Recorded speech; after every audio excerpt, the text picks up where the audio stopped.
നല്ലൊരു പ്രസംഗം കേട്ടു. ഞാൻ അധികം ദീർഘിപ്പിക്കുന്നില്ല. ഞാൻ എന്നെ ഏൽപ്പിച്ച നിയോഗം ഏകദേശം 4-5 ദിവസങ്ങൾക്ക് മുമ്പ് ഈ മീറ്റിംഗ് എങ്ങനെ നടത്തുമെന്നൊക്കെയുള്ള ഭയങ്കര ഭാരത്തിൽ ഞാൻ ദൈവത്തെ പ്രാർത്ഥിക്കുമ്പോൾ കർത്താവ് തന്ന ബലത്തിൽ മുന്നോട്ട് പോവുകയും യോഗ ക്രമീകരിക്കുകയും ചെയ്തു. ഞാൻ കർത്താവിനോട് പറഞ്ഞൊരു കാര്യം എന്താണ്, കർത്താവെ നീ പ്രവർത്തിക്കാൻ, ഈ ജനത്തെ നീ തൊടണം. പിന്നെ ഇടയ്ക്കിടയ്ക്ക് കൂടെ ഗദ്ഗതം പോലെ ഞാൻ പറയും, എന്നെ പിടിച്ച എന്റെ കർത്താവിനെ ആരെ പിടിക്കാൻ കഴിയുക? നമ്മൾ മോശം പുള്ളിയൊന്നും ആയിരുന്നില്ല, അതിന് വലിയ സാക്ഷ്യമൊന്നും ഇല്ലെങ്കിലും ആത്മഹത്യകൾ വേണ്ടിയൊന്നും അറിയത്തില്ല. 16 ആത്മഹത്യകൾ നടന്ന ഭവനമാണ്. സമയം എത്ര കൊടുത്താലും സാക്ഷി എന്ന് പറയാനുണ്ടാകും. അപ്പൊ നമ്മൾ ഭയങ്കര മോശപ്പെട്ട ആളൊന്നും ആയിരുന്നില്ല. എന്നാൽ എന്നെ പിടിച്ച എന്റെ കർത്താവിന് ഈ ദേശത്തിൽ ചിലരെ പിടിപ്പാറുണ്ട്. 2007 ദൈവസന്നിധിയിൽ എനിക്ക് പ്രാർത്ഥിക്കാൻ ഞാൻ ഇരിക്കുമ്പോൾ അന്ന് എന്നോട് ദൈവത്തിന്റെ ആത്മാവ് പിന്നെ ഇടപെടുക. ദൈവം ഇങ്ങനെ സംസാരിക്കുന്നുണ്ട്, മനുഷ്യപുത്ര, നിന്നെ ഞാൻ ഇസ്രായേലിന്റെ കാവൽക്കാരനാക്കിയിരിക്കുന്നു. ഞാൻ നിന്നോട് പറയുന്ന വചനം എന്റെ വായിൽ നിന്ന് കേട്ട് നീ ജനത്തെ പ്രബോധിപ്പിക്കണം. ഇത് കേട്ട് ഞാൻ കരഞ്ഞു. അന്യഭാഷയിൽ ഞാൻ ദൈവത്തെ ആരാധിച്ചു. ഞാൻ ഏകദേശം മുഴക്കാൻ നിന്ന്, എന്റെ ദൈവമേ, നീ എന്റെ വായിൽ വചനം തരികയോ എന്ന് പറഞ്ഞ് ഞാൻ പൊട്ടിക്കരഞ്ഞു. ഇനി കർത്താവിന്റെ അതിന് ശേഷം കരയാൻ തുടങ്ങി. അതിനു മുമ്പ് കല്ലനായിരുന്നു, കരയത്തില്ല. ഇപ്പൊ ഈ സാക്ഷികൾ കേൾക്കുമ്പോ കണ്ണെന്നറിയും. നിങ്ങൾ പറയുമ്പോൾ നിങ്ങൾക്കും അറിയും. അതുപോലെ തന്നെ ഈ കല്ലായുള്ള ഹൃദയം മാംസളമാക്കുന്ന ദൈവമാണ് ഹൃദയം. ആമേൻ. അപ്പൊ അന്ന് പറഞ്ഞ ആ കാര്യം 2025 ഫെബ്രുവരിയിൽ ഈ ദേശത്ത് എന്ന് പറയുമ്പോൾ ഈ ശബ്ദപരിധിക്കുള്ളിൽ ഇത് കേൾക്കുമ്പോഴും എനിക്ക് നന്നായി ഒരു കാര്യം അറിയാം. 10-17 വർഷം കൊണ്ട് എന്നെ പരുവപ്പെടുത്തുന്ന ഒരു ദൈവം. നാളെ ഈ ഭൂമിയിൽ കർത്താവിന്റെ സന്നിധിയിൽ ചേരുമ്പോഴും ഈ വചനം ഈ ദേശത്ത് പ്രവർത്തിയെ ചെയ്യുക തന്നെ ചെയ്യും. അതിന് കർത്താവിന് തൽക്കാലത്തേക്ക് ഒരു ജീവൻ മതി. 100 കണക്കിന് ജീവനുകളെ എഴുന്നേൽപ്പിക്കുവാൻ ദൈവത്തിന് കഴിയും. 2024 ജനുവരി 26 ഇവിടെ വെച്ച് നടന്ന ആദ്യത്തെ കൺവെൻഷൻ വിളമ്പിയ വചനമാണ് അസ്ഥിയുടെ താഴ്വര. അന്ന് ഞങ്ങൾ തമ്മിൽ പരിചയം പോലും ഇല്ല. അല്പം ആ വചനം ഒന്നുകൂടെ ഉറപ്പിച്ചു. ഉണങ്ങിയ അസ്ഥികളെ യഹോവയുടെ വചനം കേൾപ്പി. അതിന് വലിയ രസമായിട്ട് എനിക്ക് തോന്നിയത്, 4 ദിവസങ്ങൾക്ക് മുമ്പ് ഞാനിങ്ങനെ പ്രാർത്ഥിക്കുകയാണ്, കർത്താവേ ആരെ പ്രസംഗിക്കാൻ വിളിക്കണം, ഇങ്ങനെ ദൈവശക്തിയിൽ ഓരോ കാര്യങ്ങൾ ചോദിച്ചുകൊണ്ടേയിരുന്നു. ആരെങ്കിലും വന്ന് എന്തെങ്കിലും പറഞ്ഞിട്ട് പോകുമായിരുന്നു. ഇനി ഞാൻ പ്രസംഗിക്കണം, ഞാൻ വചനം പറയണം, ഇതൊക്കെ ചോദിച്ചിങ്ങനെ 100 ചോദ്യം കർത്താവിനോട് ഇങ്ങനെ സംസാരിച്ചുകൊണ്ടേയിരുന്നു. രാത്രി ഉറക്കത്തിൽ എന്നോട് പരിശുദ്ധാത്മാവ് എനിക്കൊരു വചനം എന്റെ കാതുകളിൽ ഞാൻ ഉറക്കത്തിൽ കേൾക്കുകയാണ്. ഉറക്കത്തിൽ എന്ന് പറയുമ്പോൾ ആത്മാവിനെന്നറിയാം. കേൾക്കി ഞാൻ പെട്ടെന്ന് എഴുന്നേറ്റ് ഞാൻ ആ വചനം വെച്ച് ചിന്തിച്ച് പ്രാർത്ഥിക്കാൻ തുടങ്ങി. എന്നിട്ട് ഞാൻ ചോദിച്ചു, കർത്താവ് എന്തിനാ ഈ വചനം തന്നെ? ഈ വചനം ഈ 8-ാം തീയതി നടക്കുന്ന മീറ്റിംഗിൽ പ്രസംഗിക്കേണ്ട വചനമാണ്. പക്ഷെ എനിക്കങ്ങോട്ട് ഡൈജസ്റ്റ് ആയില്ല. കാരണം ഭയങ്കരമായ ആത്മീക നർമ്മങ്ങളുള്ളതും അതങ്ങനെ വെറുതെ പ്ലെയിനായിട്ട് പറഞ്ഞു പോകാൻ പറ്റാത്തൊരു വചനമാണ്. ഞാൻ നോക്കിയപ്പോ ഇവിടെ വന്ന പാട്ടുകാരനും ഇവിടെ വന്ന എന്റെ സുഹൃത്തുക്കളും ഒക്കെ ആ വചനം പറഞ്ഞു. ആ വചനം കിടന്നു ഒരു സാക്ഷ്യത്തെ കൂടി ഉറപ്പിക്കുന്നുള്ള വചനം. അപ്പൊ ഞാന് ശ്രീവാസ് പറഞ്ഞപ്പോ തന്നെ ഉറപ്പിക്കും, കർത്താവ് നീ തന്നത് തന്നെ. അപ്പോഴേ അടുത്ത് വന്നു ദൈവവചനം. ആ വചനം ഇനി പറയുമ്പോൾ നിങ്ങളാർക്കും മടുക്കത്തില്ല, തൊട്ടതിന് ഞാൻ തൊടത്തില്ല. എന്നാലും എന്റെ മേൽ ദൈവം തന്ന ഒരു നിയോഗത്തിന്റെ ചില നുറുക്കുകൾ ഇട്ടിട്ട് നമുക്ക് ഒരുമിച്ച് പ്രാർത്ഥിക്കാം. ആമേൻ. എന്നോടുകൂടെ വചനം വായിച്ചു സഹായിക്കണം. മത്തായിയുടെ സുവിശേഷം 16-ാം അധ്യായം മനസ്സിലായിട്ടുണ്ടാവും. വചനം ഏതാണ്? അതിലെ 19-ാമത്തെ വചനം. മത്തായിയുടെ സുവിശേഷം 16-ാം അധ്യായം അതിന്റെ 19-ാമത്തെ വചനം. സ്വർഗരാജ്യത്തിന്റെ താക്കോൽ ഞാൻ നിനക്ക് തരുന്നു. നീ ഭൂമിയിൽ കെട്ടുന്നതൊക്കെ സ്വർഗത്തിൽ കെട്ടപ്പെട്ടിരിക്കും. അതിന്റെ 18-ാമത്തെ വാക്യം. സോറി. നീ പത്രോസ് ആകുന്നു. ഈ പാറമേൽ ഞാൻ എന്റെ സഭയെ പണിയും. പാതാള ഗോപുരങ്ങൾ അതിനെ ജയിക്കുകയില്ല എന്ന് ഞാൻ അതിനോട് പറയും. പാതാള ഗോപുരങ്ങൾ എന്റെ സഭയെ ജയിക്കത്തില്ലെന്ന് എന്നുള്ള വാക്യമാണ് ആ രാത്രി ദൈവനോട് സംസാരിച്ചത്. ഞാൻ കർത്താവിനോട് പറഞ്ഞു, കർത്താവ്, സഭയെന്ന വെളിപ്പാട് ജനത്തിന്റെ ഹൃദയത്തിനകത്തേക്ക് പറയുക എളുപ്പമല്ല. എന്നാൽ അടുക്കും ചിട്ടയുമായിട്ട് കർത്താവ് അതിന് സംസാരിച്ചു. ദൈവത്തിന് ഒരു കാര്യവും അസാധ്യമല്ലല്ലോ. അതുകൊണ്ട് ഇന്ന് പറയുന്ന ഈ കൂട്ടത്തോട് പറയുന്നു, എന്റെ സഭയെ നിന്നെ പാതാള ഗോപുരങ്ങൾ ജയിക്കുകയില്ല. ആമേൻ. അതിനകത്ത് ചില പദങ്ങൾ, ഒന്ന് സഭ, മറ്റൊരു പദം കിടക്കുന്നത് പാതാള ഗോപുരങ്ങളെന്നാണ്. പിന്നെയുള്ളത് ജയിക്കുകയില്ല എന്ന വാക്കിന് യുദ്ധം അതിന്റെ അകത്ത് കിടപ്പുണ്ട്. ഈ 3 പദങ്ങളെ നമ്മളൊന്ന് വേർതിരിച്ചു നോക്കിയാൽ സഭയെന്ന വെളിപ്പാട് പ്രാപിച്ചവന് വേണ്ടി നിൽക്കുന്ന ഒരു കർത്താവിനെ നമുക്ക് കാണാം. ഹല്ലേലൂയ. തിരുവെഴുത്തിൽ പറയുന്നത് പോലെ എന്റെ സഹോദരൻ നേരത്തെ പറഞ്ഞു പെന്തക്കോസ്തുകാർ. ഞാൻ പറയുന്നു, ബൈബിളിൽ വളരെ വ്യക്തമായി എഴുതിയിട്ടുള്ളത് തിരുസഭ, മണവാട്ടി സഭ എന്ന് അർത്ഥമാണ്. ഹല്ലേലൂയ. 7 സഭകളുടെ ദൂതൻ എഴുതുക എന്നുള്ള ഭാഗത്ത് വെളിപ്പാട് പുസ്തകത്തിൽ 1 മുതൽ 3 വരെയുള്ള അധ്യായങ്ങളിലും ആത്മാവ് സഭയോട് പറയുന്നത് ചെവിയുള്ളവർ കേൾക്കട്ടെ എന്ന് അവൻ എഴുതിയിരിക്കുന്നത്. ആത്മാവ് സഭകളോട് പറയുന്നത് ചെവിയുള്ളവൻ കേൾക്കട്ടെ എന്നാണ്. അപ്പൊ സ്വാഭാവികമായിട്ട് നമുക്ക് ചിന്തിക്കും സഭകൾ എന്നൊരു ചിന്ത കയറി വരിക. എന്നാൽ സഭകൾ എന്നൊരു ചിന്തയെ നോക്കുമ്പോൾ, തിരുവെഴുത്തിൽ നോക്കുമ്പോൾ, ആരാണോ യേശുവിനെ രക്ഷകനും കർത്താവുമായി സ്വീകരിച്ച് കർത്താവിന്റെ ശരീരമാകുന്ന സഭയാൽ കർത്താവിന്റെ അവയവമായി മാറിയവരാണ് സഭ. ഹല്ലേലൂയ. തലയാകുന്ന ക്രിസ്തു എന്ന ആ തലയുടെ അവയവമായി മാറുവാൻ കൃപ ലഭിച്ചവനാണ് സഭ. ഹല്ലേലൂയ. അല്ലാതെ സംഘടനയല്ല സഭ. സംഘടന പരാജയപ്പെട്ടുകൊണ്ടും എത്രയോ സംഘടനകൾ വീണുപോയി, എത്രയോ രാജത്വങ്ങൾ മൺമറഞ്ഞു പോയി. 2000 കൊല്ലങ്ങൾ കൊണ്ട് സംസാരിക്കുന്ന തിരുവെഴുത്തിൽ നിന്നും മാറ്റമില്ലാതെ, വള്ളി പുള്ളി മാറാതെ, ഇനിയൊരു 20 തലമുറ എനിക്ക് ശേഷം വന്നാലും ഈ ഭൂമി ഇവിടെ ഉള്ള കാലത്തോളം, കർത്താവിന്റെ 2ാമത്തെ വരവോളം ഈ വചനം ഇങ്ങനെ തന്നെ പ്രസംഗിക്കും. മാറ്റമില്ലാത്ത വചനം. ആമേൻ. അന്ന് ഇന്നും മാറ്റമില്ലാതെ നിലനിൽക്കുന്ന വചനം. ഉയർത്തെഴുന്നേറ്റ കർത്താവിനെ ജീവനുള്ള ദൈവം എന്ന് പറയുവാൻ സഭയ്ക്ക് കഴിയും. ഹല്ലേലൂയ. മരണത്തിന്റെ അവസ്ഥയിൽ നിന്ന്, ഇരുട്ടിന്റെ അധികാരങ്ങളിൽ നിന്ന് അവരെ വിടുവിച്ചുകൊണ്ടുവരുന്ന ദൈവവചനത്തിന്റെ ശക്തി അനുഭവിച്ചറിയുന്ന, അതിനെ സ്വന്തമാക്കിയതാണ് സഭ. ഈ സഭയോട് പറയുന്നത്, നിന്നെ പാതാള ഗോപുരങ്ങൾ ജയിക്കത്തില്ലെന്ന്. ഹല്ലേലൂയ. ഹല്ലേലൂയ. തിരുവെഴുത്തിൽ നോക്കുമ്പോൾ പഴയ നിയമത്തിലൊന്നും അധിക സ്ഥലങ്ങളിൽ സാത്താൻ എന്ന പദം കാണത്തില്ല, ശത്രുക്കളാണ്. എന്നാൽ ഉണ്ട്, സാത്താൻ എന്ന പദമുണ്ട്.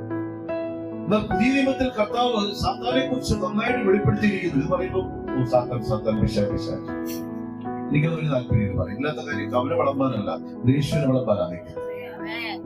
എങ്കിലും യുദ്ധം ചെയ്യുന്നതാണെന്ന് അറിയണ്ടേ, അതിനെ കുറിച്ച് നന്നായിട്ട് ഈ കയറി വരുന്ന കാര്യങ്ങളൊക്കെ പറഞ്ഞു.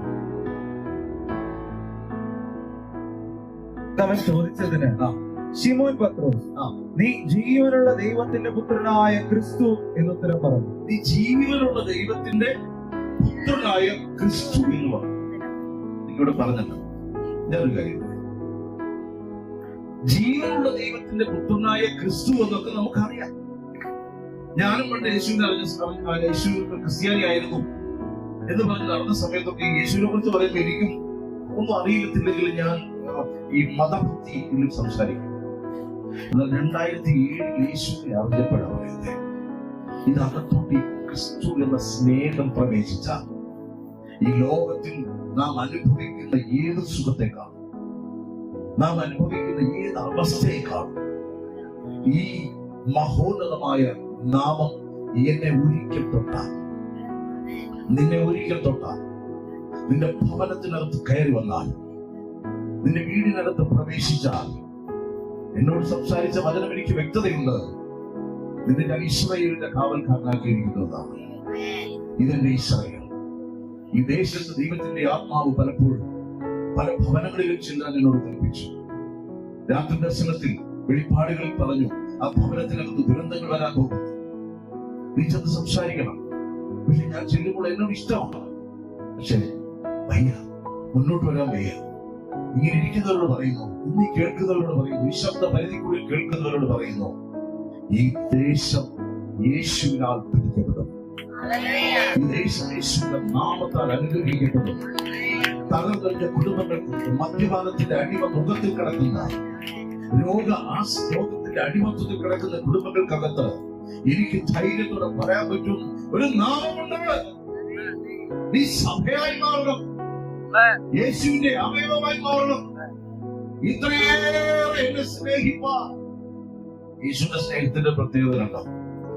ഈ മറിയ യേശുവിന്റെ വീട്ടിൽ ശീമോന്റെ വീട്ടിൽ വന്നു. ശീമോൻ പത്രോസ് അല്ല, ശീമോൻ കുഷ്ഠരോഗിയായ ശീമോന്റെ വീട്ടിൽ വന്നു. അപ്പൊ കുഷ്ഠരോഗിയായ ശീമോന്റെ വീട്ടിൽ യേശു ഭക്ഷണത്തിൽ ഇരിക്കുമ്പോ അവിടെ വേറൊരാൾ കൂടി ഇരിപ്പുണ്ട്. ഉയർത്തെഴുന്നേറ്റ് വന്ന മർക്കോസ് ഇരിപ്പുണ്ട്. അതിൽ ആള് കൂടുതലായിരിക്കും. കാണാം, ഉയർത്തെഴുന്നേറ്റ് വന്നവരെ കാണാൻ ആള് കൂടുതലാണ്. അപ്പൊ അതിലിരിക്കുമ്പോ ഈ കാലയില് ഇവൾ തൈലം പൂശു. ഈ സമയത്ത് കർത്താവ് അവിടെ അനുവദിക്കുന്നു. അപ്പുറത്ത് വിരുന്നൊരുക്കിയ ശീമോൻ ഒരു ശിക്ഷിപ്പുണ്ട്.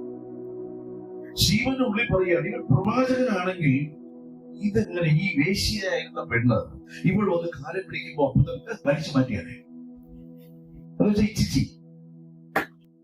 പക്ഷെ അതിനകത്ത് കർത്താവ് ഒരു മറുപടിയുണ്ട്. ശീമോനെ, അധികം ഇളച്ചു കിട്ടിയവൾ അധികം സ്നേഹിക്കും. ആമേൻ. യേശു പന്തി അവിടെ ഭക്ഷണത്തിന് ചെന്ന ഭവനം ശീമോൻ, കുഷ്ഠരോഗിയായ ശീമോന്റെ ഭവനം. ഇപ്പോൾ നോക്കുമ്പോ യേശുവിന്റെ കാൽക്കൽ വന്നിരുന്നത് വ്യഭിചാരത്തിൽ പിടിക്കപ്പെട്ടവൾ. ഈ രണ്ടു പേരെയും യേശു കുറവുകൾ അറിഞ്ഞ് സ്നേഹിച്ചു. ദൈവമക്കളെ, നിങ്ങൾ അനുഭവിക്കുന്ന വിഷയങ്ങൾ എന്തോ ആവട്ടെ, എന്റെ യേശു സ്നേഹിച്ചില്ലായിരുന്നെങ്കിൽ നിങ്ങൾ ആരും കഷ്ടത്തിലെത്തിക്കുന്നു. ആ ഇരിക്കുന്നുണ്ടെങ്കിൽ ഒരു കാര്യം പറയുന്നു, കർത്താവിന്റെ അവയവം എന്ന സഭയായി മാറാൻ പറ്റുമെങ്കിൽ, സഭയെന്ന അവന്റെ ശരീരത്തിലെ ഒരു അവയവമായി അപ്പാ എനിക്ക് മാറാൻ സാധിച്ചാൽ, എന്റെ ഈ ചെറുവിരൽ വേദനിച്ചാൽ എന്റെ ശരീരം മുഴുവനും വേദനിക്കുമെങ്കിൽ, ഞാൻ യേശുവിന്റെ ശരീരമാകുന്ന സഭയായി മാറിയാൽ ആ തലയ്ക്ക് വേദനിക്കും. ഇടേ എന്റെ കൈ വേദനിക്കുന്നത്, കാലുകൾ വേദനിക്കുന്നത് എനിക്കറിയാം, എനിക്ക് വേദനിക്കുന്നു. അപ്പോഴൊരു സൗഖ്യം പുറപ്പെടും. ഹല്ലേലൂയ. എന്റെ സഭയിലെ പാതാള ഗോപുരങ്ങൾ, രോഗത്തിന്റെ വ്യാപാരങ്ങൾ, കടബാധ്യതകൾ, തകർച്ചകൾ, കുടുംബത്തിനകത്തുള്ള ഭിന്നതകൾ എന്തുമായിക്കൊള്ളട്ടെ, എനിക്ക് മാറണമപ്പാ. അങ്ങയുടെ അവയവമായി മാറുന്ന സഭയെ നിന്നെ മറ്റൊന്നിനും വിട്ടുകൊടുക്കാതെ കാക്കുന്നൊരു ദൈവമുണ്ട്. ആമേൻ. ഈ പത്രോസിന് വെളിപ്പാട് പറഞ്ഞു. 15 വായിച്ചാട്ടെ. നിങ്ങളോ എന്നെ ആർ എന്ന് പറയുന്നു അവൻ ചോദിച്ചതിന് ശിമോൻ പത്രോസ്, നീ ജീവനുള്ള ദൈവത്തിന്റെ പുത്രനായ ക്രിസ്തു എന്ന് ഉത്തരം പറഞ്ഞു. ഞങ്ങൾ 4 പേരും പ്രസംഗിച്ചത് ഈ വചനമായിട്ട് നിങ്ങൾ ഇനി മറക്കുക. മത്തായി 16-15 മുതൽ ഇനി മറക്കുക. അടുത്ത വായിച്ചോ. യേശു അവനോട്, ബറിയോനാ ശിമോനേ, നീ ഭാഗ്യവാൻ, ജഡരക്തങ്ങളല്ല സ്വർഗ്ഗസ്ഥനായ എന്റെ പിതാവത്രേ നിനക്ക് ഇത് വെളിപ്പെടുത്തിയത്. അത് പറയുമ്പോ ചിലരുടെ ഭാവം എന്നറിയാമോ, എനിക്കിതൊരു വെളിപ്പെട്ട് കിട്ടി, അതുകൊണ്ട് ഞാൻ സ്വീകരിക്കുന്നു. കള്ളന്മാരെ കണ്ണികളെ വെളിപ്പെട്ട് കിട്ടിയിട്ടുണ്ട്, കയ്യിലിരിപ്പോട്ട് സ്വീകരിക്കാം. നേരത്തെ പറഞ്ഞ ചില ചവറും കൂടെ കയ്യിൽ കരുതണം. ഇപ്പുറത്ത് കർത്താവ് കൂടെ ഇരുന്നുണ്ട്. അതിന് ഏറ്റവും നല്ലത് ഫോർപ്പോയ. മറ്റതാണെങ്കിൽ സംസാരിക്കും. വിഗ്രഹത്തെ ചുമന്ന് നടക്കുമ്പോൾ സംസാരിക്കത്തില്ലല്ലോ. അതുകൊണ്ട് നമുക്ക് അറിയാം അതിനകത്തൊന്നുമില്ല. ധൈര്യം ഉണ്ടെങ്കിൽ കയ്യിൽ നിന്ന് താഴെട്ട് നോക്കിയപ്പോൾ കല്ലെടുത്ത് നിറഞ്ഞു നോക്കും. ആത്മാവായ ദൈവത്തെ നീ കല്ലെടുത്ത് നിറഞ്ഞു നോക്കും. ആത്മാവായ ദൈവത്തെ നീ ശാസിച്ചു നോക്കും. ആത്മാവായ ദൈവത്തെ നീ ഒന്ന് വെല്ലുവിളിച്ചു നോക്കുക. ഹല്ലേലൂയ. ദൈവം ആത്മാവാകുന്നു. സത്യ നമസ്കാരികൾ ദൈവത്തെ ആരാധിക്കുന്നത് ആത്മാവിലും സത്യത്തിലുമത്രേ. ആമേൻ.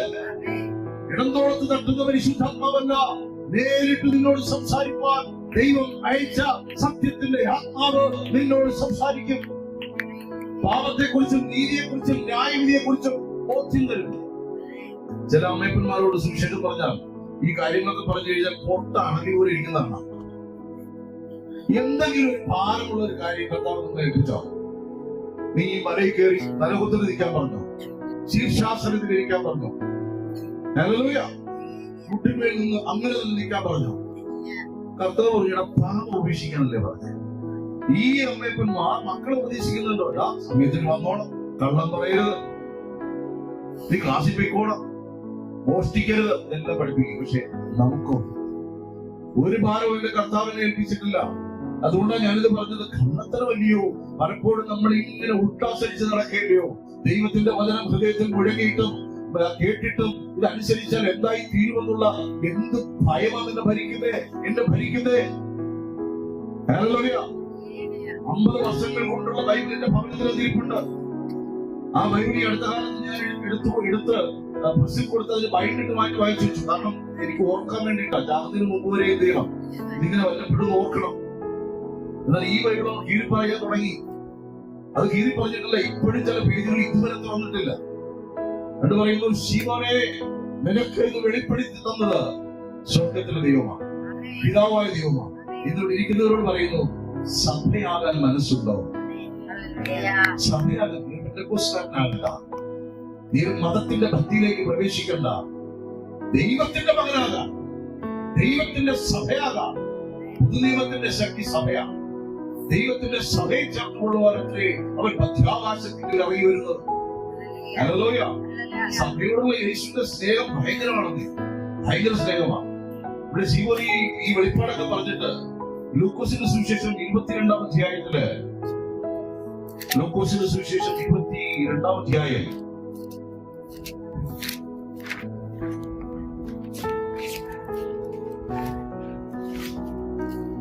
അതിലെ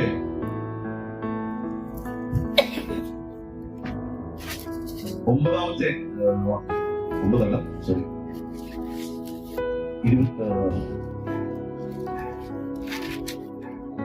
30 വയസ്സ്. നിങ്ങൾ എന്റെ രാജ്യത്തിൽ എന്റെ മേശയെങ്കിൽ തിന്നുകുടിക്കുകയും സിംഹാസനങ്ങളിൽ ഇരുന്ന്. ഈ സഭയോട് കർത്താവ് പറയുന്നു, ഈ ലോകം നശിച്ചു പോകും, എന്നാൽ എന്റെ ലോകമോ എന്റെ രാജ്യമോ അത് ആത്മീകമാകുന്നു. ഈ ഭൂമിക്ക് ഇത്ര ഭംഗിയുണ്ടെങ്കിൽ ഓർത്തുകൊള്ളണം. യോഹന്നാൻ 14 പറയുന്നു, ഞാൻ നിങ്ങൾക്ക് സ്ഥലമൊരുക്കാൻ പോകുന്നു. ഞാൻ പോയി കഴിഞ്ഞത് ഒരുക്കിയാൽ ഞാൻ വന്ന് ദൂതനെ അയക്കുമെന്നല്ല പറഞ്ഞേ, ഗബ്രിയേൽ ദൂതനെ അയക്കുമെന്നല്ല പറഞ്ഞേ, ഞാൻ വന്ന് എന്റെ സഭയെ ചേർത്തുകൊള്ളും, ഞാൻ മടങ്ങി വരും. എന്താ പറയുക? യേശു സ്വർഗാരോഹണം ചെയ്ത സമയത്ത് ശിഷ്യന്മാര് മുകളോട് 2 ദിവസം താഴേക്കെന്ന് പറഞ്ഞ്, നിങ്ങൾ ഇപ്പോൾ കയറിപ്പോയവരായി കണ്ട അതേ കർത്താവിന്റെ വാനമേഘങ്ങളിൽ നിന്ന് ഇറങ്ങി വരും ഭൂമിയിലേക്ക്. അവരെ പോയവനായി കണ്ടവൻ ഇറങ്ങി വരുമെങ്കിൽ ഓർത്തോ, കർത്താവ് വരും, തന്റെ സഭയെ ചേർത്തുകൊള്ളും. ഞാൻ ദിവസികൾ പോലെ പറയുന്നു ഈ വാക്യം അയച്ചവനെ.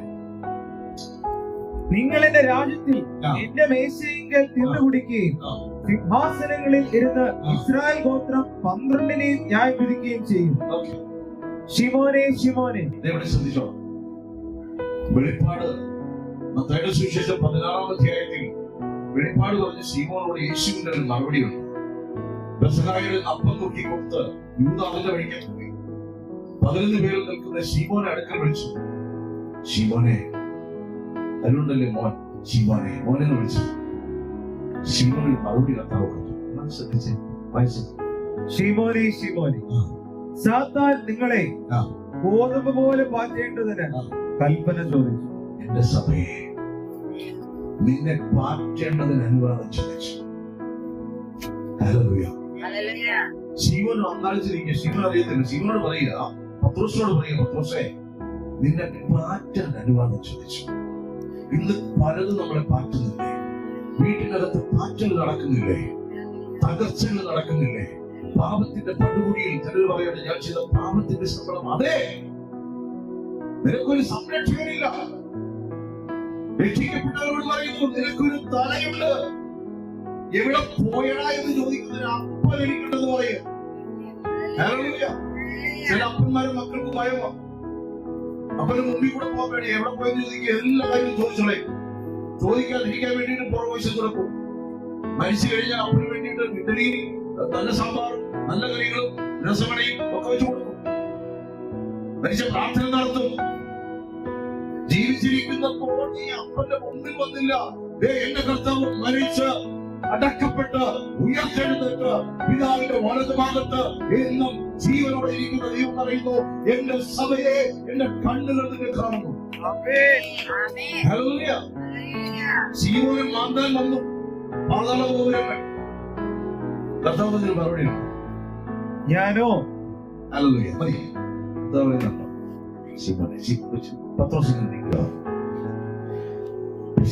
ചോദിച്ചു,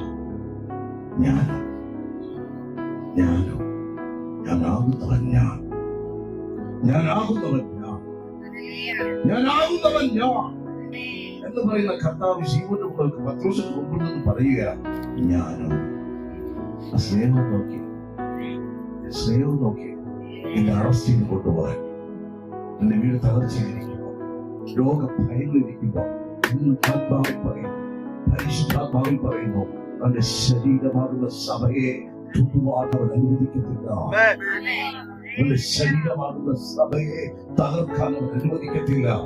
എന്റെ കണ്ണുകൾ കൊണ്ട് കണ്ടില്ലെങ്കിലും, സാധാരണ ഞാൻ കണ്ടില്ലെങ്കിലും, പാതാള ഗോപുര ശക്തികൾ എനിക്ക് വിരോധമായി എഴുന്നേറ്റ് വരുമ്പോൾ, എനിക്ക് വിരോധം എന്റെ ഭവനത്തിനകത്ത് പദ്ധതികൾ വയ്ക്കുമ്പോൾ, എന്റെ തലമുറകളെ തൊടുവാൻ വരുമ്പോൾ, എന്റെ കർത്താവ് പറയുന്നു, നീ ഭയപ്പെടേണ്ട, നീ ഒറ്റയ്ക്കാണെന്ന് ഭാരപ്പെടേണ്ട. ദൈവമക്കളെ, നമുക്ക് പ്രാർത്ഥിക്കാൻ ദൈവമുണ്ടെന്നേ. നമുക്ക് ചോദിക്കാനും പറയാനും സ്വർഗത്തിലൊരു പിതാവുണ്ട്. ചിലർ പറയും, ഞങ്ങൾക്കുണ്ട് പിതാവ്. ആ പിതാവിനെ കുറിച്ച് എനിക്കറിയത്തില്ല. തിരുവഴുത്തിൽ പറയുന്നു, സഭയ്ക്കൊരു നാഥൻ, ദൈവസഭയ്ക്കൊരു നാഥനുണ്ട്.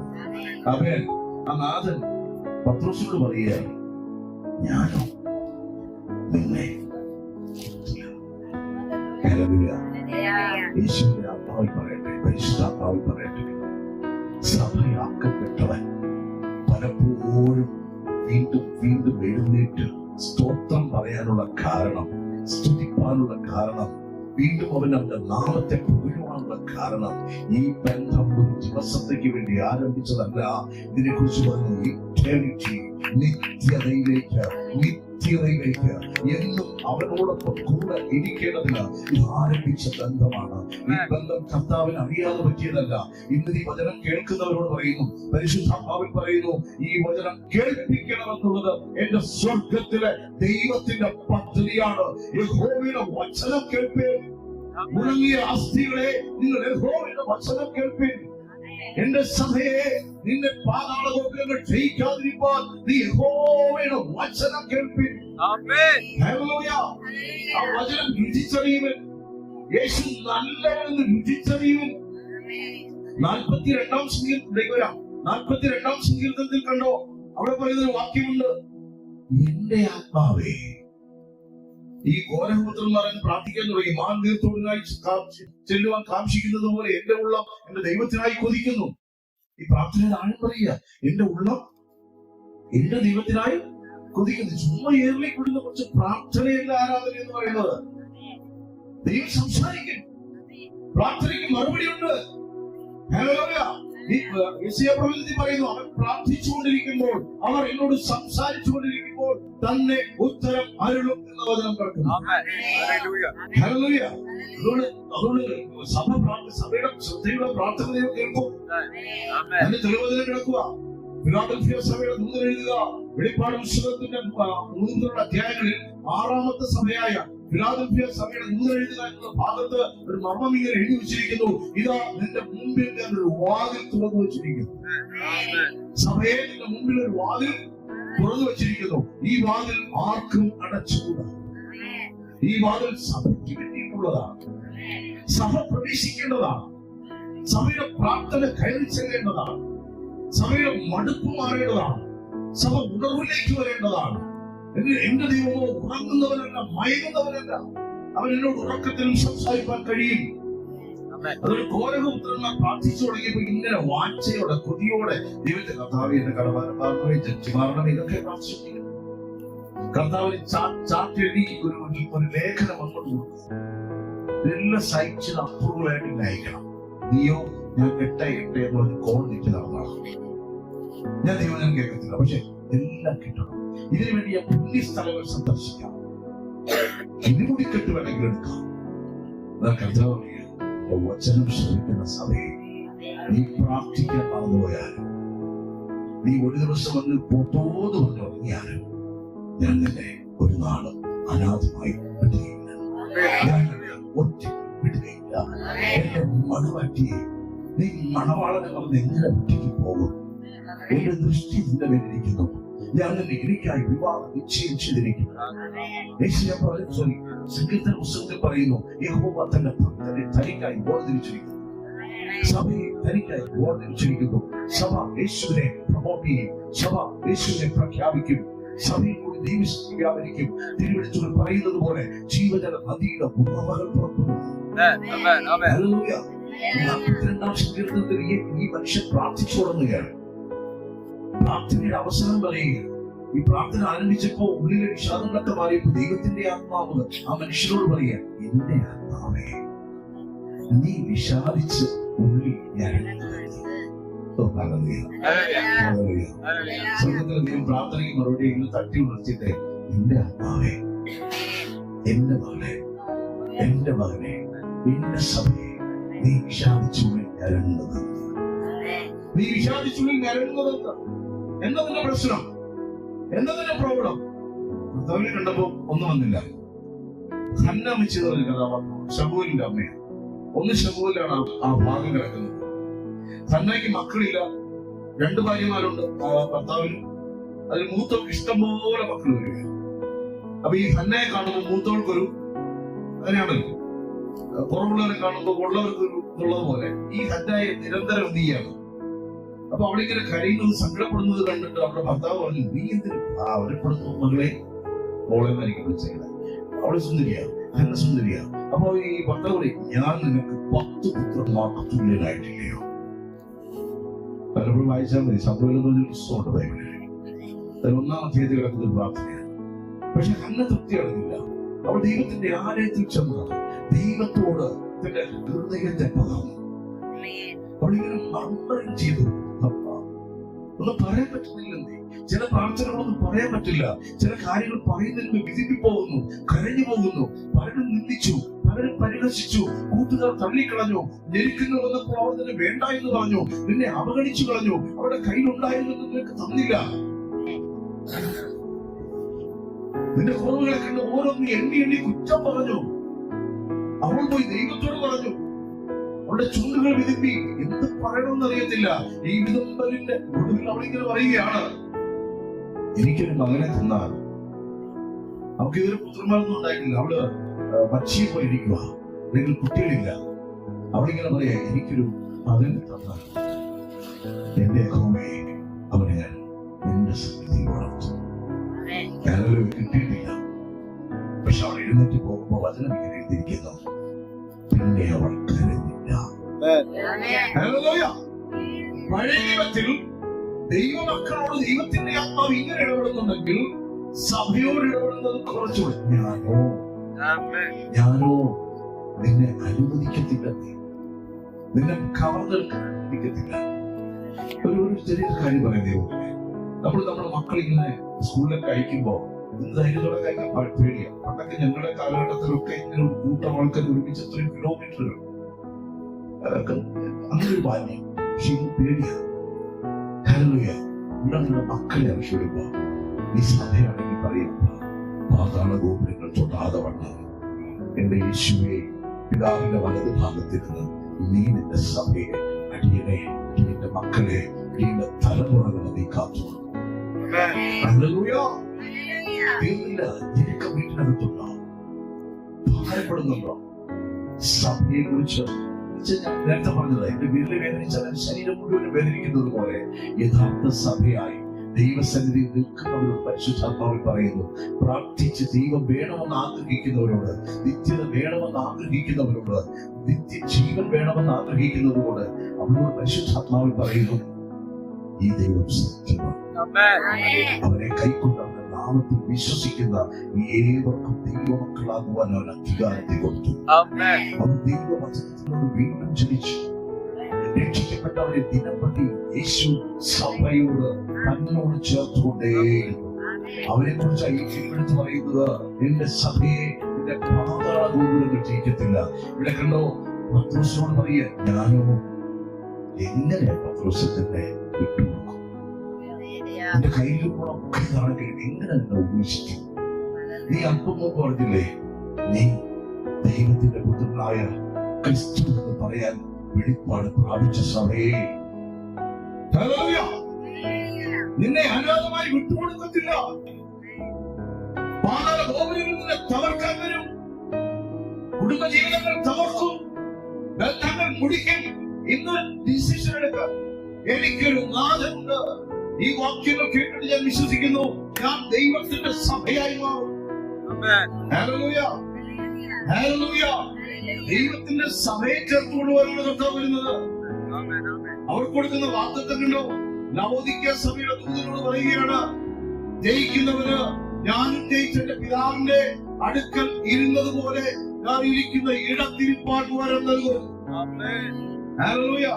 സഭയെന്ന വെളിപ്പാടിൽ പറയാം, അത് വെറും ഒരു വിശ്വാസമല്ല, അതൊരു ദത്തെടുക്കൽ മാത്രമല്ല. ദൈവത്തിന്റെ ഹൃദയത്തിലെ 7-ാം ദിവസത്തെ സ്വസ്ഥതയാണ് സഭയുടെ വേണ്ടി പകരാൻ പോകുന്നത്. പുതുനിയമത്തിൽ തന്റെ ജീവരക്തം കൊടുത്ത് സമ്പാദിച്ച, തന്റെ ജീവനെ കൊടുത്ത സഭയോട് പറയുന്നു, കാൽവരി ക്രൂശിൽ വെച്ച് എന്റെ ജീവനെ നിനക്ക് കൈമാറി. കാൽവരി ക്രൂശിൽ വെച്ച് കർത്താവ് പറഞ്ഞ എല്ലാം നിവൃത്തിയായി.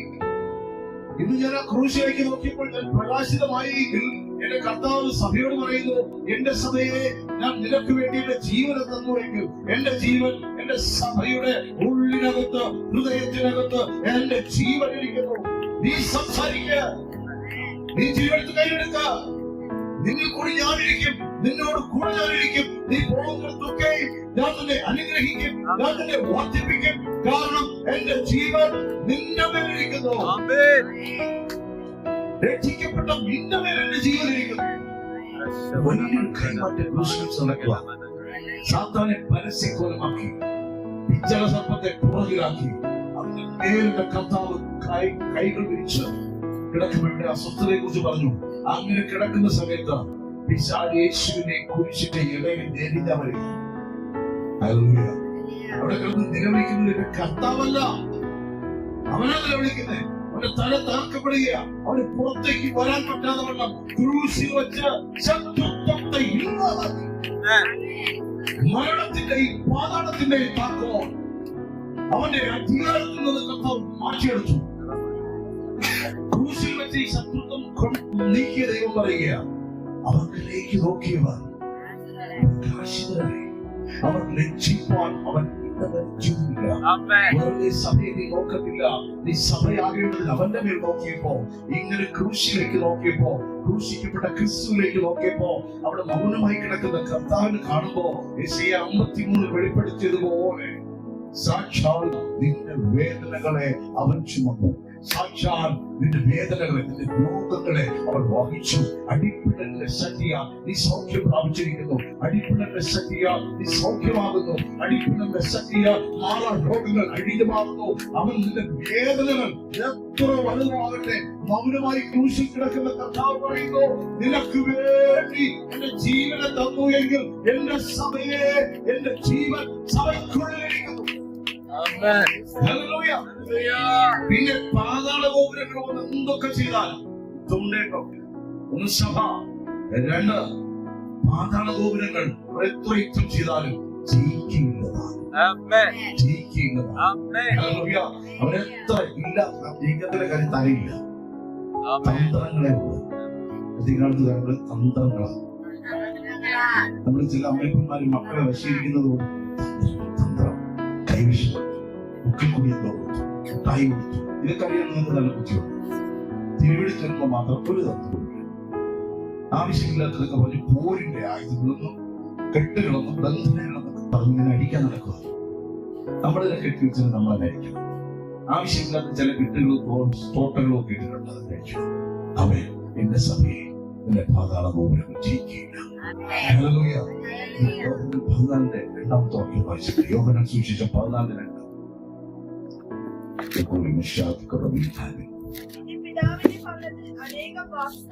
അനേകം വാസസ്ഥലം. ഇത് കർത്താവ് പറയുകയാണ്.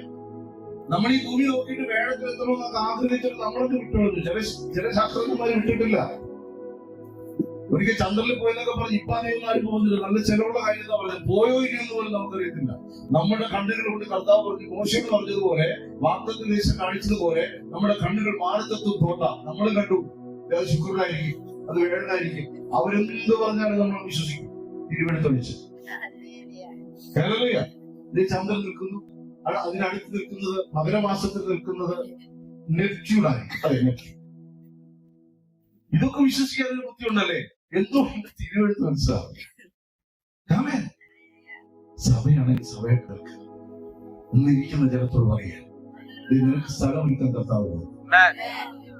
എന്റെ അപ്പൻ 79-ാമത്തെ വയസ്സിൽ, എന്റെ അച്ഛൻ 79-ാമത്തെ വയസ്സിൽ കടമനയാറ്റിൽ സ്നാനം കഴിഞ്ഞ് കയറി വന്ന എന്റെ അപ്പന്റെ മുഖം എനിക്ക് തെളിവയോടെ ഓർമ്മയുണ്ട്.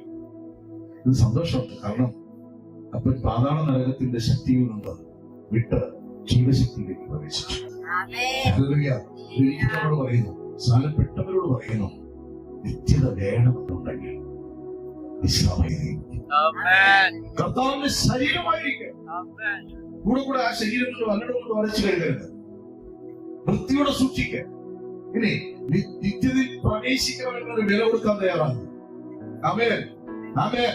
ഇവിടെ കടന്നു പോകുന്ന ഒരു മനുഷ്യനെ ഒരു രാത്രി മുഴുവൻ അധ്വാനിച്ചിട്ട് രാവിലെ വരുമ്പോ പറയുക ഒന്നും കിട്ടിയില്ലെന്ന്. 10,000 കടം. എന്നാലും അടുത്ത ദിവസം പോവുക. അതുകൊണ്ട് 7:30 വരെ കർത്താവ് വിളിച്ചത്. ഇന്ന് കിട്ടിയില്ലെങ്കിൽ നാളെ പ്രത്യാശയോടെ പോകാൻ അവർക്ക് ധൈര്യമുണ്ട്. കാരണം അകത്ത് സാധനം കിടപ്പുണ്ടെന്ന് അറിയാം. എപ്പോഴും വലിയ കയറും. അങ്ങനെയാണെങ്കിൽ ഈ തിരുവെടുത്ത് സത്യമാണ്. വചനം കേൾക്കുന്നവരോട് പറയുന്നത് സത്യമാണ്. ഇത് വിശ്വസിക്കുന്ന, ഞാൻ വിശ്വസിച്ചാലും വിശ്വസിച്ചില്ലെങ്കിലും എന്റെ പിന്നാലെ അനേകം വിശ്വസിച്ച് ദൈവരാജ്യത്തിൽ കയറി പോകും. പരീക്ഷന്മാരും ശാസ്ത്രിമാരും ഇസം പറഞ്ഞ് പലതും പറഞ്ഞ് കർത്താവിനെ കുത്തുവാക്കുകളോട് പറഞ്ഞപ്പോ കർത്താവ് പറഞ്ഞു, നിങ്ങളുടെ ചുങ്കക്കാരും വേശ്യകളും ഒക്കെ സ്വന്തരാജ്യത്തേക്ക് കയറി പോണത് കണ്ടോ? അവർക്ക് ഇച്ചിരി ഭയമുണ്ട് പാവത്തെ കുറിച്ച്. കുറെ മുന്നകൾക്കൊരു ഭയവുമില്ല. ഇന്ന് പരിശുദ്ധാത്മാവ് പറയുന്നു, നിനക്ക് സ്ഥലം വെക്കുന്നു. സംശയം സംശയിക്കാൻ യേശു തന്നെ സകലം സൃഷ്ടിച്ചു. കർത്താവിന്റെ ദാസൻ ആദിയിൽ വചനം ഉണ്ടായിരുന്നു, വചനം ദൈവമായിരുന്നു, വചനം ദൈവത്തോടുകൂടെയായിരുന്നു. അവൻ മുഖാന്തരം സകലം ഗുണമായി, അവനെ കൂടാതെ ഗുണമായതുമില്ല. ഹലോ, ഞാൻ മാത്രം പറഞ്ഞിരിക്കുക, ഹലോ, അവനെ കൂടാതെ ഒന്നും ഗുണമായതുമില്ല. അവനെയാണെങ്കിൽ യേശു വീണ്ടും പറയുക, വയസ്സവനെ, എന്റെ പിതാവിന്റെ ഭവനത്തിൽ അനേകം വാസസ്ഥലങ്ങൾ ഉണ്ട്. എന്താണെന്ന് പറഞ്ഞേ? ഉണ്ട്. മരണം സത്യമല്ലേ? സത്യമല്ലേ? ഞാനിപ്പോ 2900 വർഷം കൂടി ഞാൻ ചിന്ത മാത്രം. നമ്മുടെ സത്യമല്ലേ? ഈ സത്യം അവൻ ജനിച്ചത് സത്യമാണോ? അവനൊന്ന് തപ്പി നോക്കിയട്ടെ, ശരീരം കൊണ്ടോ? ഈ സത്യമാണെങ്കിൽ ഇത് സത്യം. അടുത്ത ഭാഗ്യം വയസ്സ് ഇല്ലെങ്കിൽ ഞാൻ നിന്നോട് പറയുമായിരുന്നു.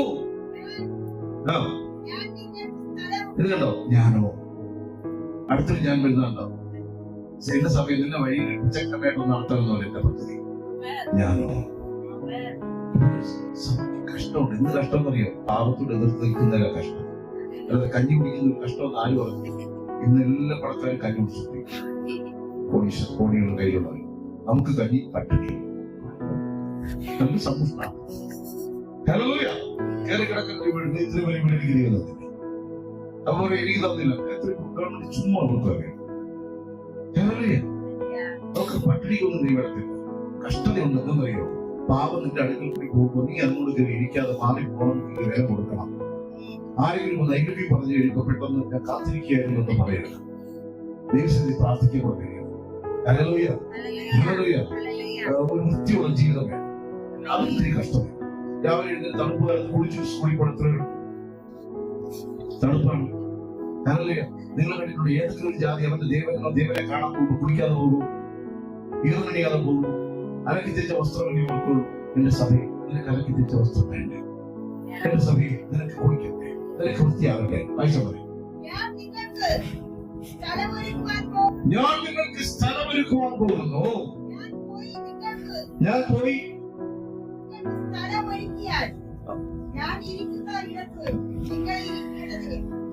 ഞാൻ നിങ്ങൾക്ക് സ്ഥലം, നിങ്ങൾ ശ്രദ്ധിച്ചോണം. ഞാനോ ഇവിടെ പോയി ഞാൻ സഭയോടാണ് ഈ സംസാരിക്കുന്നതല്ല. ഞാൻ ഈ 4 സുവിശേഷങ്ങൾ കഴിഞ്ഞിട്ട് അപ്പോസ്തല പ്രവൃത്തികൾ ആരംഭിച്ച് വെളിപ്പാട് തീരുന്നത് വരെ കർത്താവ് സഭയോടാണ് ഇന്റിമസിയായിട്ട് സംസാരിക്കുന്നത്. രക്ഷിക്കപ്പെട്ടവരോടാണ് സംസാരിക്കുന്നത്. സുവിശേഷം ചെയ്യാൻ പറയുന്ന ജാതികളോടല്ല, രക്ഷിക്കപ്പെട്ട മക്കളോടാണ്, അവയവങ്ങളോടാണ്. നീ ചലിക്കുക. സർവീസിലെ സഭയോട് കർത്താവ് പറയുന്നത്, ചാവാറായ ശേഷിപ്പുകൾ നീ മരിച്ചുകൊണ്ടിരിക്കണം. ചാവാറായ ശേഷിപ്പുകൾ നീ ശക്തീകരിക്കണം. നീ ഉണർന്നുകൊള്ളുക. സഭയെ ഉണർന്നുകൊള്ളുക. ഉണർന്നു പ്രാർത്ഥിക്കുക. അത്തരം പലവിധമുണ്ട്. ഉണർന്നു പ്രാർത്ഥിക്കുക, ഉറങ്ങി പ്രാർത്ഥിക്കുക. അവൻ ഇവിടെ പറയുന്നത് ഉണർന്നു പ്രാർത്ഥിച്ചുകൊള്ളുക. ഇവിടെ ഒരു ഇന്റിമസിയിലാവട്ടെ യേശുവിന്റെ. ഇത് 14 മാത്രമേ ഉള്ളൂ ഈ വാക്യം. എന്റെ 1-ാം വാക്യം തന്നെ 14:1 പ്രവർത്തിക്കുകയാണ്. എന്റെ ഹൃദയം ഹൃദയം കറക്കത്തോടെ കുറച്ച് വന്നേ. എന്റെ ദൈവം സംസാരിക്കണമേ എന്ന് പറഞ്ഞു വന്നില്ലേ? പലവിധ കറക്കത്തോടെ വന്നില്ലേ? കറക്കത്തിന്റെ വിഷയത്തിൽ പ്രാർത്ഥിച്ചവർക്ക് ആ കറക്കം മാറിയില്ല. ഇനി മാറാതിരിക്കുന്നവരോട് പറയുന്നു, നിന്റെ ഹൃദയം കലക്കണ്ട. സഭയെ നിന്റെ ഹൃദയം കലക്കണ്ട. നീ നാഥനില്ലാത്തവനല്ല. നിനക്ക് ചോദിക്കാൻ ദൈവം, നിനക്ക് വേണ്ടി സംസാരിപ്പാൻ, വാദിപ്പാൻ. യോബിനെ കരഞ്ഞു പറഞ്ഞൊരു കാര്യമുണ്ട്. എന്റെ വക്കീൽ അവിടെ ഇരിക്കുകയാണ്. എനിക്ക് വേണ്ടി വാദിക്കാൻ ഇതുവരെ എന്ത് ചെയ്തില്ല, വന്നില്ല. എന്നാൽ സഭയ്ക്ക് വേണ്ടി വാദിക്കുന്നവൻ എല്ലാം ക്രൂശിൽ വെച്ച് ക്രൂശിന്റെ മരണത്തിൽ അവൻ തന്റെ സഭയ്ക്ക് കൈമാറ്റം ചെയ്തു. തെളിവചനം എഫേസ്യ ലേഖനത്തിന്റെ 1-ാം അധ്യായത്തിൽ ഇങ്ങനെ എഴുതി വെച്ചിരിക്കുന്നു, തന്റെ ശരീരമായ സഭയ്ക്ക് സ്വർഗത്തിലെ സകല ആത്മീക അനുഗ്രഹങ്ങളും അവൻ കൈമാറ്റം ചെയ്തിരിക്കുന്നു. സഭ ശക്തിയാണ്. സഭയ്ക്കകത്ത് അത്ഭുതങ്ങൾ നടക്കും. പ്രാർത്ഥിക്കുന്ന ഒരു സഭദേശത്തുണ്ടോ? ഹല്ലേലൂയ. ഞാൻ കല്യാണം പറഞ്ഞ് പൂർത്തീകരിച്ചില്ല. കന്യാ സഹോദരി അവൾ ഇറങ്ങി പോകുന്നവൾ പിന്നെ കഴിഞ്ഞില്ല. പിറ്റേയാണ്ട് അവൾ ഒരു കുഞ്ഞിനെ അടച്ചു. പിറ്റേയാണ്ട് ആ കുഞ്ഞിനെ കൊണ്ടവൾ ആലയത്തിൽ വന്നു. ഹല്ലേലൂയ. മുലകുടി മാറിയപ്പോൾ കർത്താവിന്റെ സന്നിധിയിൽ വെച്ചു, ലോകത്തിൽ വെച്ച് ഏറ്റവും ന്യായാധിപനായ ഒരു പ്രവാചകൻ എഴുന്നേറ്റ് വന്നു. ശമൂവേൽ പ്രവാചകൻ. ഹല്ലേലൂയ. അതൊരു കർത്താവിന് കൊടുത്ത ചെള്ളയും ഞാൻ എനിക്ക് കിട്ടുന്ന മിച്ചം സമയമേ ഞാൻ കർത്താവിന് കൊടുക്കുമെന്ന് പറയുന്നത്, വിലയേറിയത് കൊടുക്കുക. എന്റെ സമയത്തിന്റെ വിലയേറിയത് കൊടുക്കുക. എന്റെ സമ്പത്തിൽ നല്ലതെടുക്കുക. ഹല്ലേലൂയ. ആരോഗ്യത്തിൽ നല്ല നിമിഷങ്ങൾ എടുക്കുക. ഹല്ലേലൂയ. ആരാധനയ്ക്ക് വരുമ്പോ നാളെ മറ്റൊന്ന ഒരു അവധിയുണ്ട്, അന്ന് വരാം. നോ, ദൈവമാരാ. ബാക്കി എല്ലാത്തിനും തിരക്കില്ലേ? അമ്മ പിന്നെ അവൾ അമ്മയെന്ന് പറയണം. രണ്ടാമത്തെ കുഴിവൃത്തിയുടെ പാടിസ്തുതിക്കുകയാണ്. രണ്ടാമത്തെ കുഴിവൃത്തിയുടെ പാടിസ്തുതിക്കുകയാണ്. ഈ സഭയോട് പറയുന്നു, ഈ കൂട്ടത്തോട് പറയുന്നു, ദൈവമക്കളെ, നീ കർത്താവിന്റെ ശരീരമാകുന്ന സഭയാണോ? കർത്താവ് സ്ഥലം ഒരുക്കാൻ തോന്നുന്നു. ഒരുക്കി കഴിഞ്ഞാൽ ഞാൻ പോയി നിങ്ങൾക്ക് സ്ഥലം ഒരുക്കിയാൽ ഞാൻ ഇരിക്കുന്നയിടത്ത് നിങ്ങളും ഇരിക്കേണ്ടതിന് പിന്നെയും വന്ന് നിങ്ങളെ എന്റെ അടുക്കൽ ചേർത്തോളൂ. ഞാനോ പിന്നെ പറഞ്ഞത് ഞാൻ. ഇപ്പൊ കണ്ടോ, എന്റെ അടുക്കൽ. ഹല്ലേലൂയ. ഹല്ലേലൂയ. 2-3 വർഷങ്ങൾക്ക് മുമ്പ് എനിക്ക് കുഞ്ഞായിരുന്നു. അന്ന് ഞങ്ങൾ ഇവനെ കൊണ്ട് പോയതല്ല, ഞങ്ങൾ അമ്മയുടെ കൂടെ ഒരു ട്രെയിൻ യാത്രയില് മധുരയ്ക്ക് അങ്ങോട്ട് പോകുന്ന വഴിക്കാണ് ഉറങ്ങി. വണ്ടി കയറി അപ്പോഴും ഉറക്കാം. ഏകദേശം ഒരു അരമണിക്കൂർ കഴിഞ്ഞപ്പോൾ ചാടി എഴുന്നേറ്റു. എല്ലാവരും പകച്ചു നോക്കി. എവിടെയാണെന്ന് അറിയത്തില്ല. പകച്ചു നോക്കുന്ന എനിക്ക് മനസ്സിലായി. അടുത്ത് ഇങ്ങനെ അപ്പയെ കണ്ടപ്പോ കുഴപ്പമില്ല, അതുവരെ പകപ്പായിരുന്നു. ഹല്ലേലൂയ. എന്റെ വീട്ടിൽ കൂടി കൊല്ലിയാൻ വേണ്ടി ഇന്ന് മോഷ്ടിക്കപ്പെടുന്ന മക്കൾ ഇങ്ങനെയായിരിക്കില്ലേ? അവരപ്പന്റെ അമ്മയുടെ മുഖം അന്വേഷിക്കും, കണ്ടാലോ സ്വസ്ഥത. ഹല്ലേലൂയ. സഭയെ നിന്റെ അപ്പന്റെ മുഖം നീ കാണും, കണ്ണാൽ കാണും. ഇവിടെ ദേവദാസൻ പ്രസംഗിച്ചു വെച്ചു, മോശ കണ്ടത്, നോഹ കണ്ടത്, ഹാനോക്ക് കണ്ടത്, അവർ നടന്നത് ദൈവത്തോടുകൂടെ, അത് ക്രിസ്തുവായിരുന്നു. എങ്കിൽ മണവാട്ടി സഭയെ നിന്റെ മണവാളനെ നീ കാണും. ഇവിടെ കണ്ടോ, അവൻ വന്ന് എത്ര ഇതാണെങ്കിലും, എത്ര ആൾക്കൂട്ടത്തിനിടയിലാണെങ്കിലും എന്റെ കുഞ്ഞിനെ ഞാൻ പോയി കൊടുക്കുമ്പോഴാണ് സന്തോഷം. ശരിയല്ലയോ? ഹല്ലേലൂയ. ഞാൻ എന്റെ ദൂതരായി നീ കയറി വന്നിട്ട് ആ കൊച്ചു വഷളായി പോകും. ശരിയതല്ലോ? ശരിയതല്ലോ? അവൻ ആരെങ്കിലും വണ്ടിയിൽ നീ കയറി വന്ന് പറഞ്ഞ് നടക്കോ?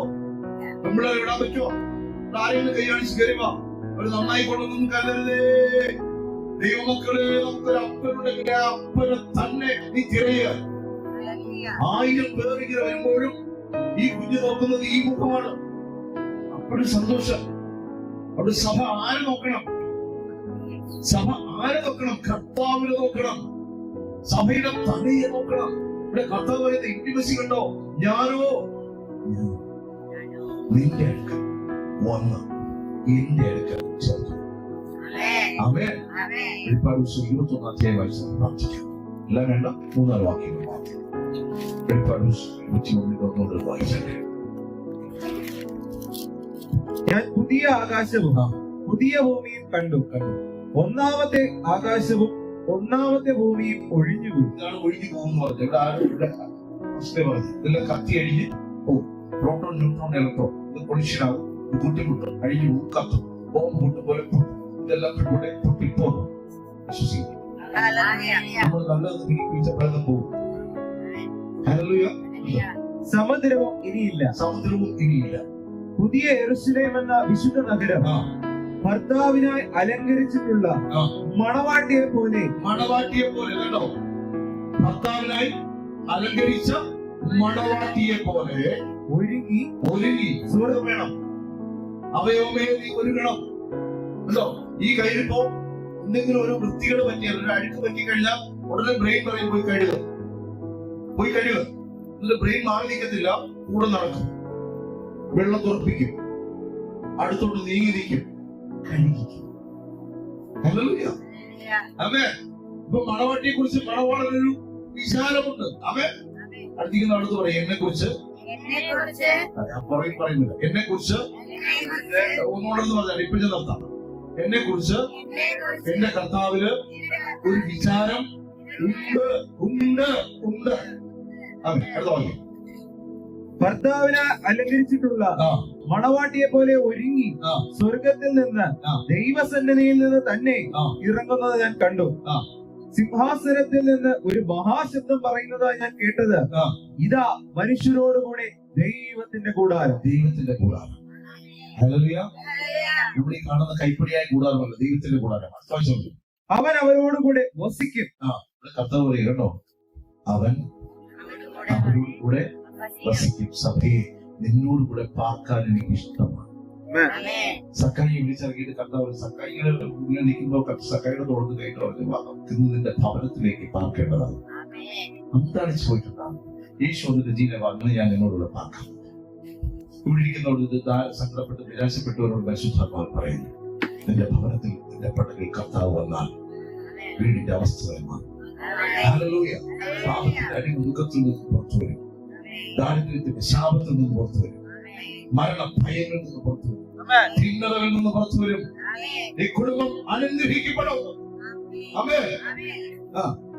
അവർ അവന്റെ ജനമായിരിക്കും. ഞാൻ അവന്റെ ജനം. ഹല്ലേലൂയ. നേരത്തെ പിണറായി കണ്ടു കഴിഞ്ഞാൽ നമ്മളെ മട്ടുണ്ടാവും എന്താന്ന് നോക്കോ? അവൻ മുഖ്യമന്ത്രി ആയതുകൊണ്ട് ഞാൻ അവരുടെ പി ആണെന്ന് പറഞ്ഞ എന്റെ നടത്തല്ലായിരിക്കും. ഇവിടെ കർത്താവ് പറയാണ്, നീ എന്റെ ജനം. ഈ അപ്പനാരെന്നൊന്നും അറിയോ? തിരുവെടുത്താന്ന് അറിയോ? കർത്താവ് അതിനെ പറയുന്നു, നീ എന്റെ ജനം. ഇന്റിമസിയുണ്ട്, ലവ് ഉണ്ട്, എന്റെ ജനം. നമ്മൾ പറയാറില്ലേ, ഈ പൊസസ് ഈ ദേശീയ തമ്മിൽ എന്റെ അപ്പ ഇല്ല, എന്റെ അപ്പ എന്നെയാണ് കൂടുതൽ, അത് എന്നെയാണ് കണ്ടോ? ഇവിടെ കർത്താവ് പറഞ്ഞു, എന്റെ മണവാട്ടി, എന്റെ സഭ, എന്റെ സഭ. സഭയെ എന്നെ കുറിച്ച് ദൈവം സാക്ഷി പറയാൻ. ദൈവം താൻ ആ. അവരുടെ ദൈവമായി ദൈവം താൻ അവരുടെ ദൈവമായി അവരോടുകൂടി ഇരിക്കും. കൂടെ കൂടെ കൂടെ ഇരിക്കും. യഹോവയ്ക്ക് കഴിയാത്ത വല്ല കാര്യവും ആമേൻ. ഹല്ലേലൂയ. ഈ ഹന്നയുടെ പ്രാർത്ഥനയിൽ ഏറ്റവും ചിന്തിപ്പിച്ച കാര്യം ഇതാ. പിന്നെ അവൾ കരഞ്ഞു. നമ്മൾ ഇന്ന് പ്രാർത്ഥിച്ച വിഷയം രാവിലെ ഉച്ചയ്ക്ക് വൈകുന്നേരം പ്രാർത്ഥിക്കും. കാരണം ഇതുവരെ കർത്താവിന്റെ ചെവിയിൽ എത്തിയിട്ടില്ലെന്ന് നല്ല ബോധ്യം. ഈ സഹോദരി ഒറ്റ പ്രാർത്ഥന മറുപടി ലഭിച്ചു. പിന്നെ അവൾ കരഞ്ഞില്ല. അവൾ അതിനെ അവകാശമാണ്. അവൻ പറയുന്നു ദൈവത്തിന് കഴിയാത്തതായി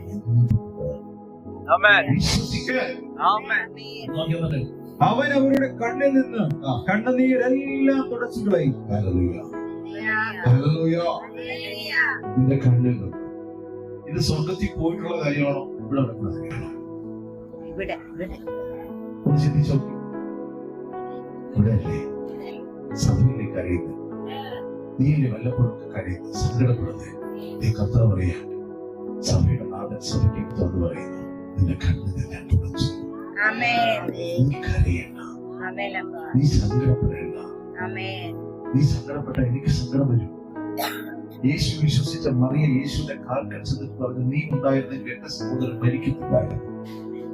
എന്നാൽ അല്പം കഴിയുമ്പോൾ മറിയ പിന്നെ കരഞ്ഞതായിട്ട് ഒരു വർത്തമാനം യോഹന്നാൻ 11 എഴുതിയിട്ടില്ല. എന്നാൽ പിന്നെ നോക്കുമ്പോൾ യേശു കരയുക. കല്ലറയുടെ അടുക്കലേക്ക് പോകുന്ന യേശുവിന് അറിയാം അല്പം കഴിയുമ്പോൾ ലാസറിനെ കൊണ്ടുവരും. അവിടെ യേശുവിന് അറിയാം. പക്ഷെ മറിയ കരഞ്ഞത് കണ്ടിട്ട് ആ കരച്ചിൽ യേശുവിന്റെ നൊന്ത് കലങ്ങി വചനം പറയുന്നു. നൊന്ത് കലങ്ങിയ എന്നിൽ വിശ്വസിച്ച എന്റെ സഭയായ മറിയ കരയുന്നു.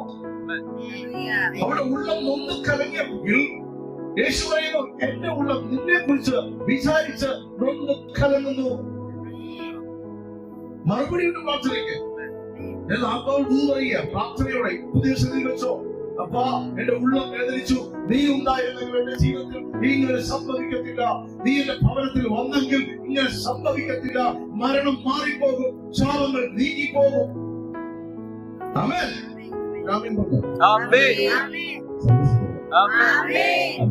കൈമാറ്റം ചെയ്യുക. കർത്താവ് പറയാ എന്റെ കണ്ണുനീർ കണ്ണുനീരെല്ലാം അല്പം പോലും ബാക്കി വയ്ക്കത്തില്ല. നല്ല ഭർത്താക്കന്മാര് ഭാര്യ കരയുന്നു കണ്ടു കഴിഞ്ഞാൽ തുണിച്ചാണോ?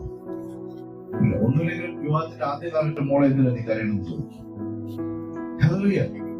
ആ ഭാര്യ ഭർത്താക്കന്മാരോട് മക്കൾ കരയുന്നുണ്ടാ അപ്പനും അമ്മയും വെറുതെ ഇരിക്കുമോ?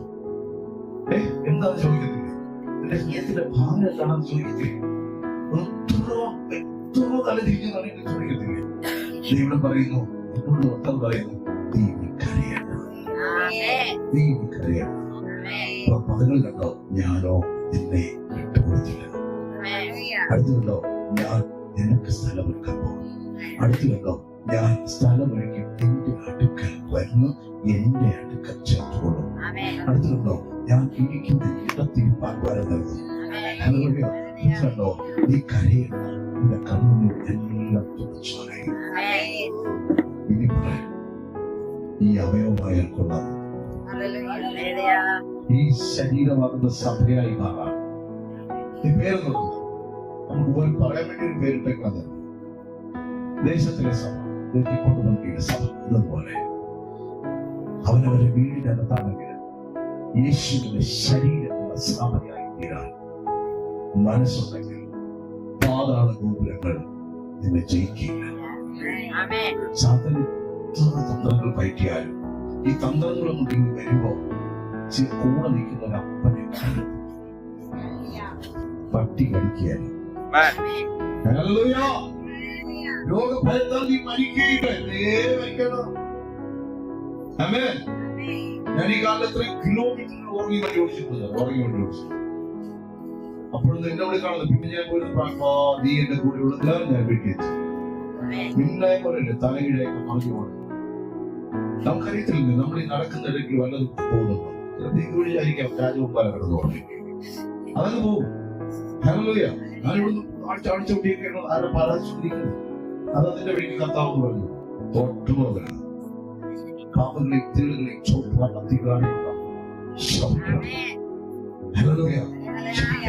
അത്ഭുതങ്ങൾ ചെയ്യുവാൻ സഭയെ നിനക്ക് സാധിക്കും.